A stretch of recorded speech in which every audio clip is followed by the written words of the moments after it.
There's a lot of virtue signalling in football, isn't there? The unrelenting taking of the knee before a game being the most obvious example. There's the Rainbow Laces campaign as well to combat homophobia. Marcus Rashford's hungry children.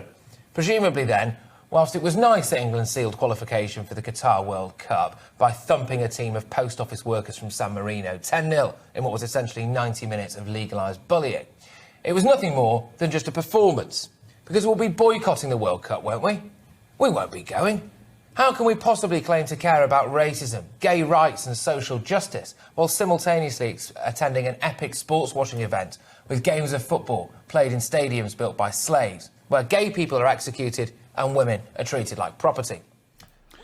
Hi, and welcome to another episode of Hot Takes with me, the Silver Fox. In this video, we're going to take a look at the human rights abuses in Qatar in the run-up to this year's World Cup. Their treatment of homosexuals, their treatment of women, their treatment of foreign workers. And as you've just seen in the header piece there, they have stadiums built by slave labour in a country where homosexual men can be put to death simply for being gay, where women virtually have no rights. Why are we going? Why are we supporting this regime of hate? Can't just be money, can it?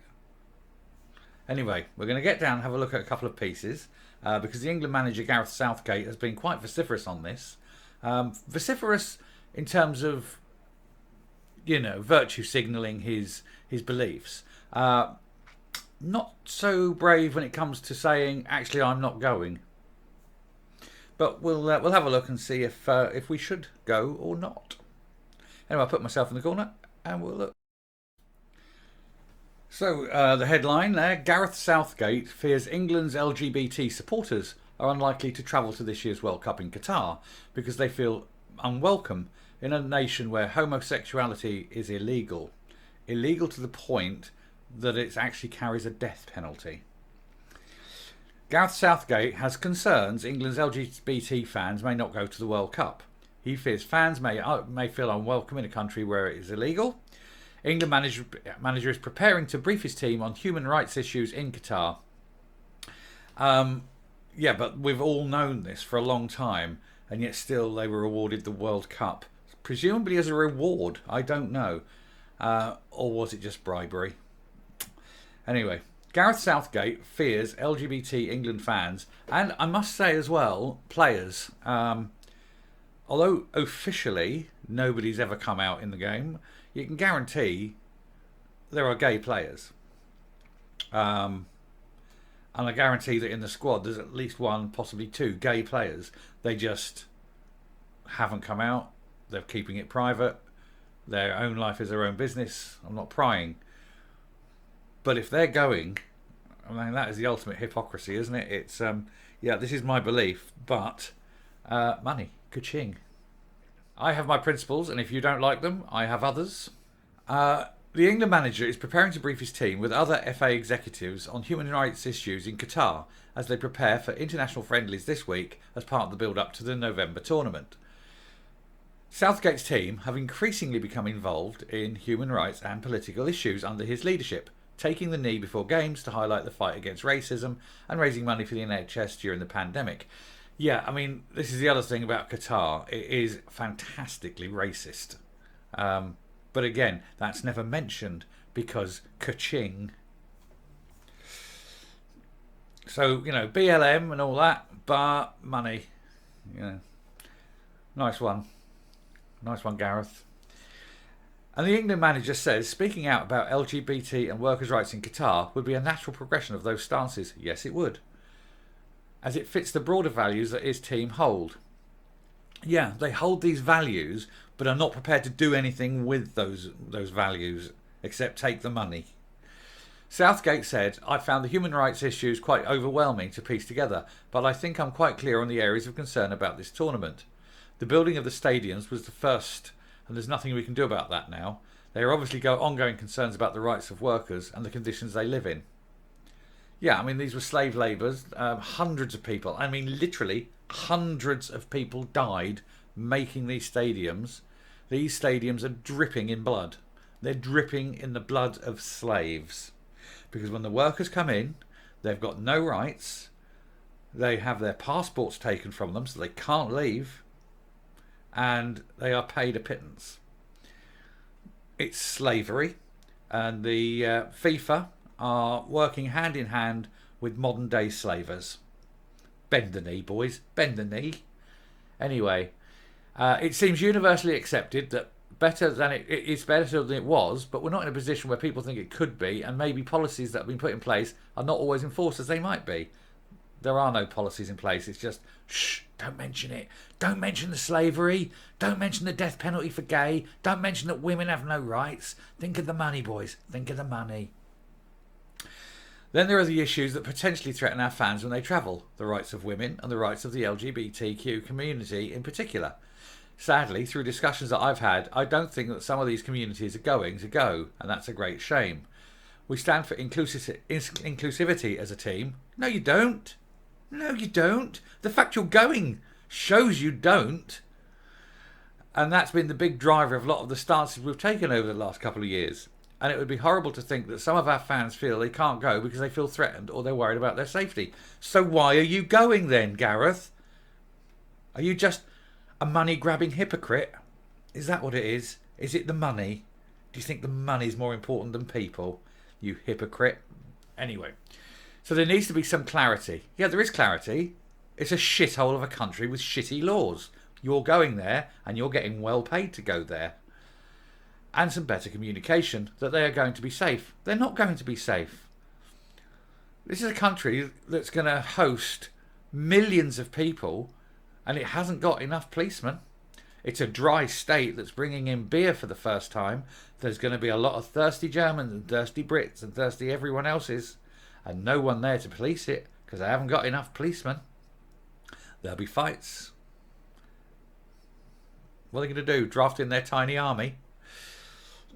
It's going to be a shit show in a shithole of a country. I wouldn't go, and I'm not gay. So what we're going to try to do with the players is highlight that we think those are going to be the key areas. I think we've got to prepare the players the best we can to make the best possible decisions they can. Well, the best decision is to say, screw this, I'm not going. Imagine they threw a World Cup and nobody turned up. Imagine Britain pulled out. England pulled out. Imagine Germany pulled out. Imagine France pulled out. Imagine Brazil pulled out. Imagine Italy pulled out. Wouldn't be much of a World Cup, would it? If they want to act like human, if they want to join the human race, they have to have human rights. If there's no human rights, they don't get to hold the World Cup. I don't think it's something, this is Gareth Southgate continuing, I don't think it's something where we're just going to be able to come out with a statement that will satisfy everything. Well, yeah, you are. There's one tiny little statement. 3 words. We're not going. Ta-da! There you go, Gareth. Sorted your problem for you, mate. We feel the World Cup is an opportunity to highlight some of these issues, and we have a platform to be able to do that. Your biggest platform would be to not go. You'd guilt others into not going as well. We've also got to do that in a responsible way. It's going to be complicated. No, just don't get on the plane. It's easy. And I think that we're going to get some criticism whatever we do. Yes, you're going and supporting an evil regime of hate for the money. But we're going to do the best we can to get the money. Southgate and the FA have been in talks with major human rights groups and are aware that one of the key concerns is over deaths of workers while constructing World Cup infrastructure that were not classified as industrial deaths because full post-mortems were not completed. That's right. Because if they were industrial, they'd have to cop out all the money. Oh no, can't have that. So they basically didn't give them autopsies and just shipped the bodies back. Southgate said, I am aware of those issues regarding compensation. Despite the contradictory reports, there are lots of conversations with organisations like Amnesty, so it's not correct when they say discussions aren't taking place. Yeah, they really aren't though, are they, Gareth? I think this is where you're lying. These discussions aren't taking place, because if there was discussions taking place, it'd be publicised, and everyone would be saying, why is Qatar employing slave labour, killing them, shipping the bodies back and not offering compensation? Why is that? Is it money? It's money, isn't it, Gareth? It's money. How much did you get from this, Gareth? I bet you got lots, didn't you, Gareth? Lots and lots of money. Anyway, He added, maybe there are things that we can affect. If we can, and we think they're worthwhile, then we'll try to do that. Yeah, there are. Just don't go. Now we'll have a look here. I'm just going to flick across. LGBT rights in Qatar. And this is Wikipedia, obviously.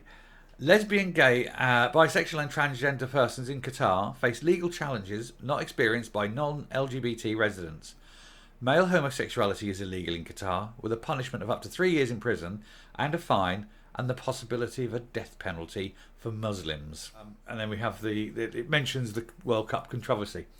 In 2010, shortly after Qatar bought the World Cup, was selected to host the World Cup, ex-FIFA president, criminal and bribe receiver Sepp Blatter was asked about the political reality for gay people in the country, and he responded by joking. Joking, because he finds it's very funny that people get put to death for this shit. That gay football fans in Qatar should refrain from any sexual activities. I mean, he really is a knob, isn't he? And he really should be doing a lot of time and have all that money stripped. And then, maybe put him in jail. Maybe in South America, somewhere nice, in a cell.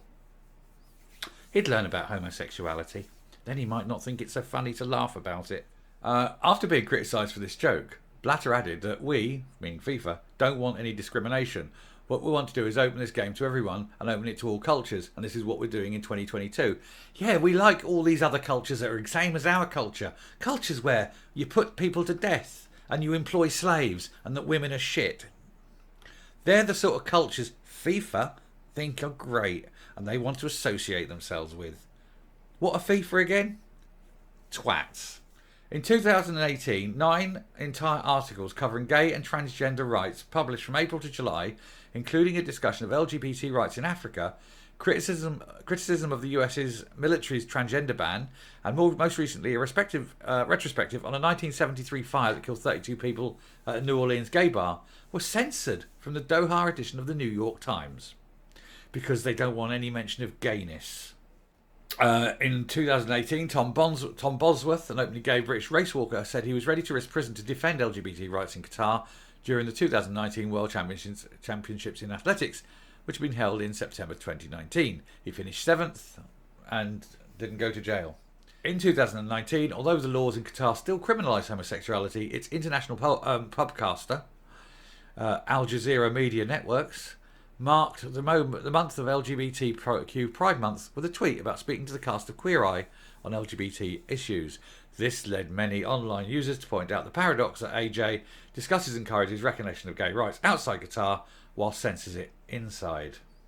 Yeah, so that's the LGBTQ side of things. When you look at the deaths of migrant workers, as they call them, migrant workers, or as the rest of the world would recognise them, the death of their slave workers. Since it was awarded, 6,500 migrant workers have died in Qatar since they were awarded the World Cup. These are people who went there to work, they have their passports taken away from them, and then they're basically worked to death. So I'm done with this now. I'm going to come up and we'll round this off. We'll come to a conclusion, I think. Yeah, so Qatar, shithole of a country, shithole human rights record. Now, FIFA and now the England team are saying that everything that happens there is absolutely fine. They're quite happy to go there. Never mind all those deaths. Never mind about human rights. Apparently FIFA actually looked into the deaths of all the workers. And they did issue a statement saying that they regretted all of the tragedies and that they investigated each incident to ensure lessons were learnt. Well, they must have got themselves a bloody doctorate by now, because 6,500 deaths, that's a lot of lessons. And yet they're still hosting it, and all these teams are going. Remember that those stadiums will be awash with the blood of slaves. So when you watch this World Cup, just take a moment to realise the human cost for a sporting game. Gareth Southgate should hold his head in shame for leading any England team onto a field built by slaves.